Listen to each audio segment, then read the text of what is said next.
नमस्ते everyone. Sir, तो सबसे पहले तो मैं श्रीटेक्स के बारे में आपसे जानना चाहूंगा। प्लीज हमारे दर्शकों को कुछ बताइए श्रीटेक्स के बारे में। जी डेफिनेटली। श्रीटेक्स इंजीनियर्स महाराष्ट्र में तारापुर DARC बाबा एटॉमिक रिसर्च सेंटर एक जगह है जो पालघर के पास आता है। वहाँ पे श्रीटेक्स इंजीनियर्स का एम्पायर है, बहुत बड़ा एम्पायर है।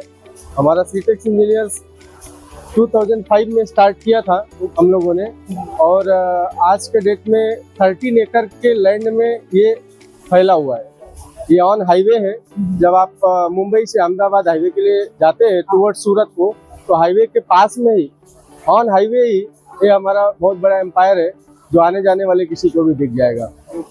सर, हमें और कुछ प्रोडक्ट्स के बारे में बताइए, और आप यहाँ पर कौन से प्रोडक्ट प्रेजेंट कर रहे हैं इस एग्जीबिशन में? जी डेफिनेटली। एक्चुअली हम लोग श्रीटेक्स इंजीनियर्स बेसिकली इलेक्ट्रॉनिक जकार्ड और रैपियर लूम हम लोग की मैन्युफैक्चरिंग है।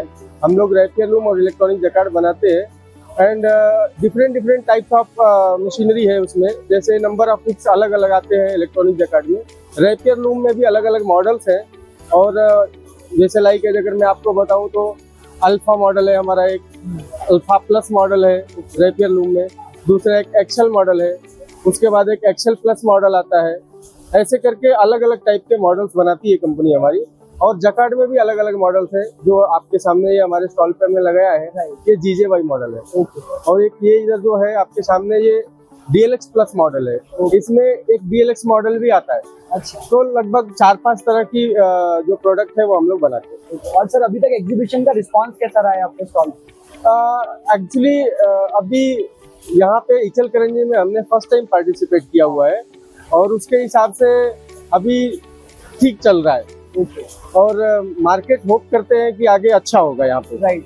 सर, जैसे आपने कहा कि आपके पास इतने सारे अलग अलग मॉडल्स है, तो अगर मैं आपसे पूछना चाहूँ कि आपका सबसे फेवरेट मशीन कौन सा है सब ये मॉडल में से, अगर आपको कोई एक पिक करना हो खुद के लिए, तो आप? सर देखिए, जब मैन्युफैक्चरिंग हमारी है सारी, सारे मॉडल हमारे ही है, तो एक पिता के लिए तो उसके सारे बच्चे अच्छे होते हैं। बट फिर भी अगर आपको कोई एक पिक करना हो तो आप क्या पिक करेंगे? अगर बेटर होगा कि हम ऐसे शब्द में ना बोल करके अगर ये बोले कि कौन सी मशीन किस काम आती है और किसकी परफॉर्मेंस किस लेवल तक है, तो उसमें एक सेमी हाई स्पीड है, एक हाई स्पीड है, एक स्लो स्पीड है। तो डेफिनेटली टेक्नोलॉजी पे ये डिपेंड करता है कि कौन सी मशीन में क्या टेक्नोलॉजी हमने लगाई हुई है।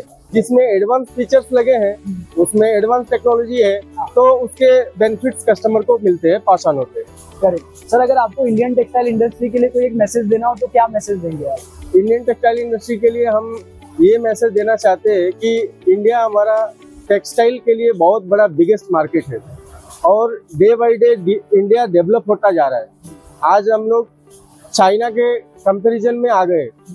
आज हमारी इकोनॉमी 5th इकोनॉमी चल रही है, और बहुत जल्दी वर्ल्ड की 3rd इकोनॉमी बनने जा रहा है इंडिया। तो बहुत सारे जो कंट्री हैं, बहुत सारे इन्वेस्टर हैं जो अलग अलग कंट्री से आते हैं। आज सबका फोकस है कि इंडिया में इन्वेस्ट करने से हमारा फायदा है, so they are interested to invest in our India. और गवर्नमेंट का सपोर्ट भी अच्छा चल रहा है, तो यहाँ पे बहुत बड़ी अपॉर्चुनिटी है। अगर कोई भी इन्वेस्टर आता है तो यहाँ पे उसके लिए बहुत बड़ी अपॉर्चुनिटी है, और उसके साथ साथ हमारे यहाँ के रहने वाले लोगों को भी हर तरह से फायदा ही फायदा है। सर, बहुत अच्छा लगा आपसे बात करके। Thank you so much for sharing the information. Thank you.